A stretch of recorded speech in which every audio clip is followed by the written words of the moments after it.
One of the other questions I get asked all the time, I want to tell you a little story about, which is, how did this show start? How did it come about? Who invented it? Who created it? I want to tell you a little bit about that story. We are a company, we're not ABC Television. The company that I work for is called Lock and Key Productions. We're owned by a parent company called Endemol USA. And Endemol is responsible for about 400 hours of reality television that's aired on several networks any given week. We're very good at making reality television shows, at least we think we are, and y'all seem to watch at least this one, right? So I think we're doing something right.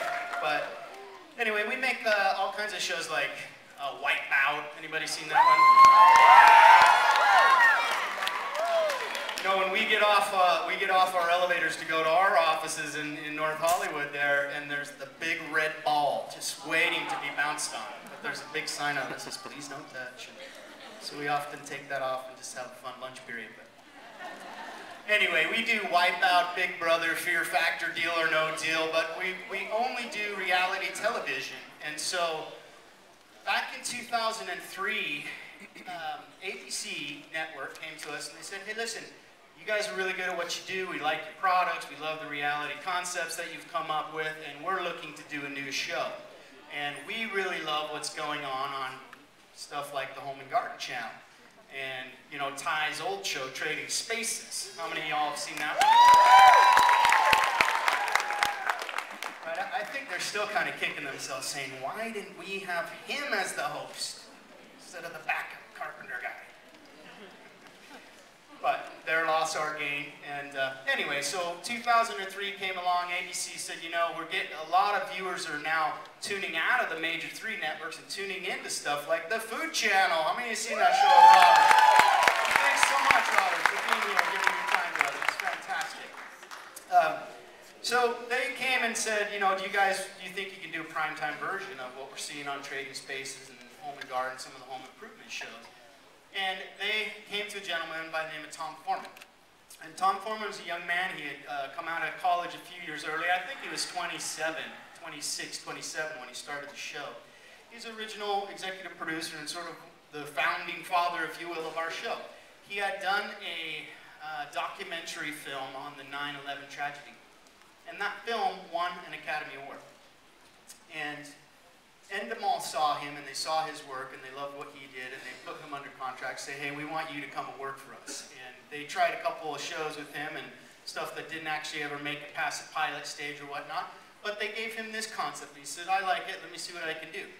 And he got together a team of creative people. We had some producers back then that have moved on and done some other shows now, but one of those gentlemen was by the name of Conrad Ricketts.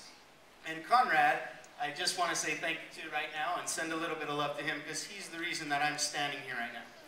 And he's an amazing man. He's a tall, thin Texan full of these wonderful colloquialisms that y'all have.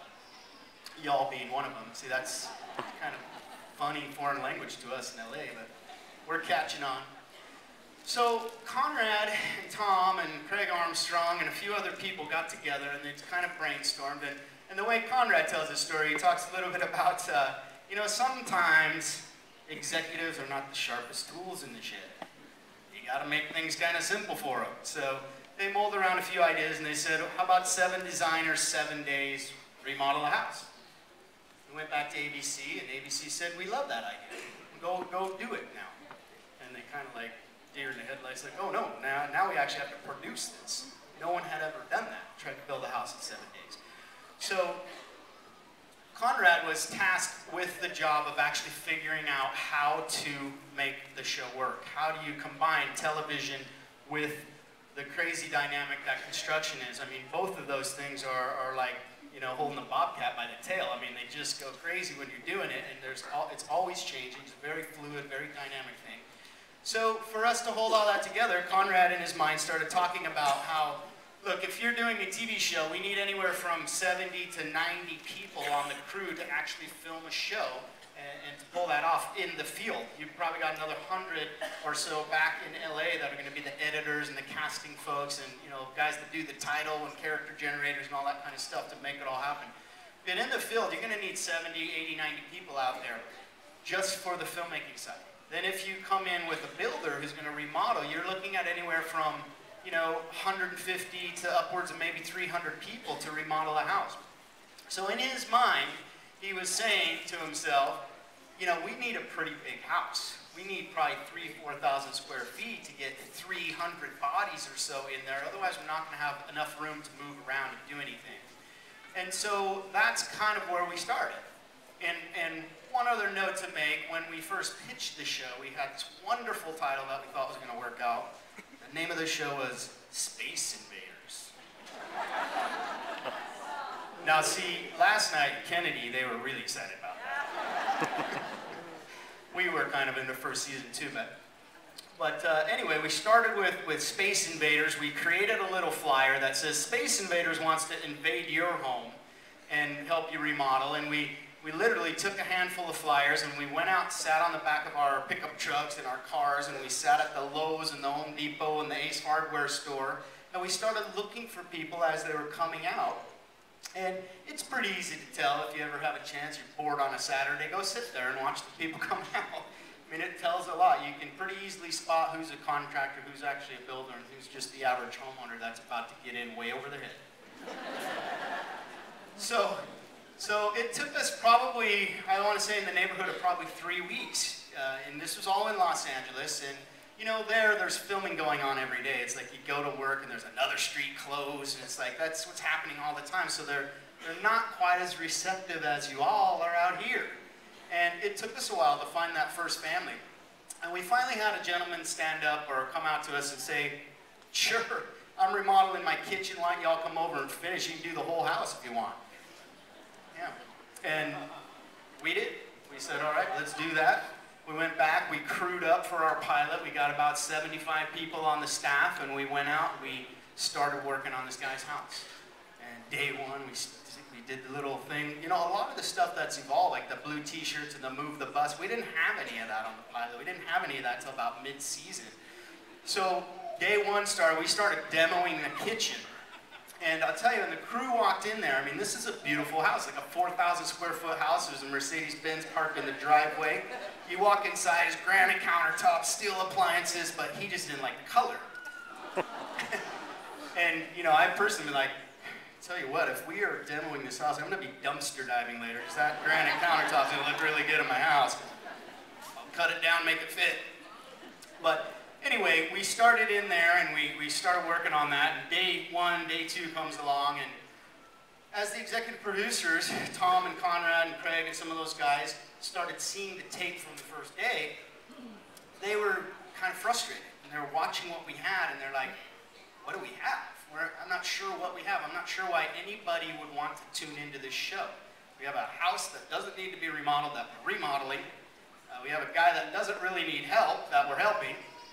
And so there was kind of some tension and some frustration, and Conrad, literally in a moment of sort of frustration, took a long lunch break and started driving around some of the more affordable areas in California, in Los Angeles. And he ended up in a place called Canyon Country, which is, kind of GI tract homes, if you will. They're all built, they're all kind of the same, they're all pretty small, they're about 1,000 to 1,200 square feet. And he's driving down one of the streets in Canyon Country, and they're all pretty well manicured, and it's sunny and green all the time, so the lawns and the palm trees is a nice area, but definitely smaller and more appropriate to what we do now.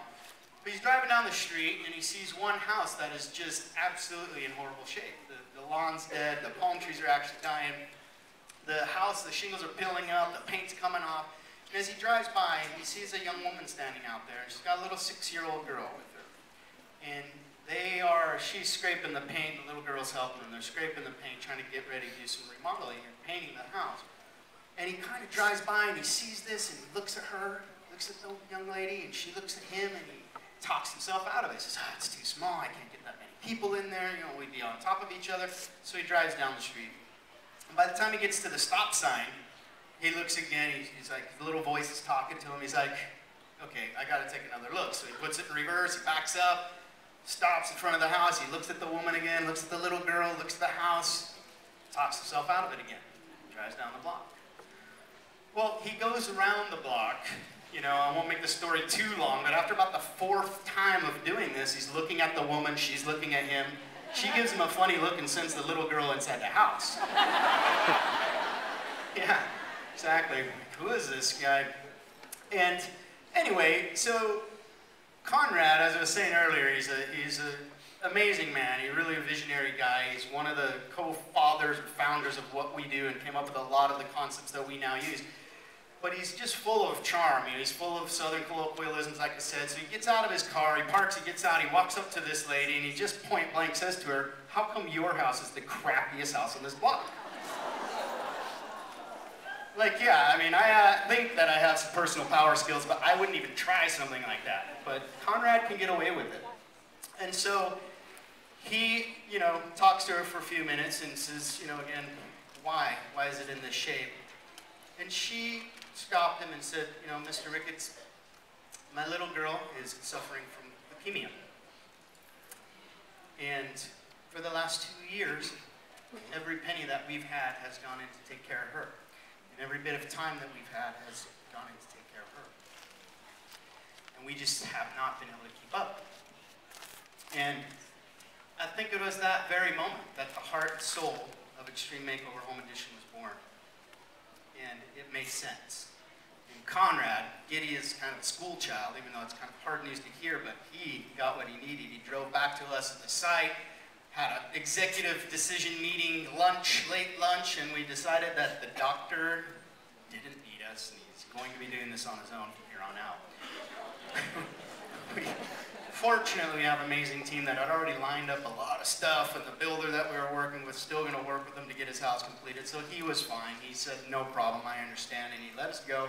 We packed up our crew that day, and we moved over to that young lady's house, and we did our first pilot, and that was in September of 2003. And then the show went into the can, as we call it in our industry, and what that means is we're done filming, it's gone into the can, and now you have several weeks of editing where you're going to put the sound to it, you're going to cut all the footage that's shot together so that it makes sense, and you're going to have a finished product. And during that process, ABC came to us and they said, listen, this whole Space Invaders thing, we're not really crazy about it. But what we are crazy about is this other show that we have on ABC called Extreme Makeover.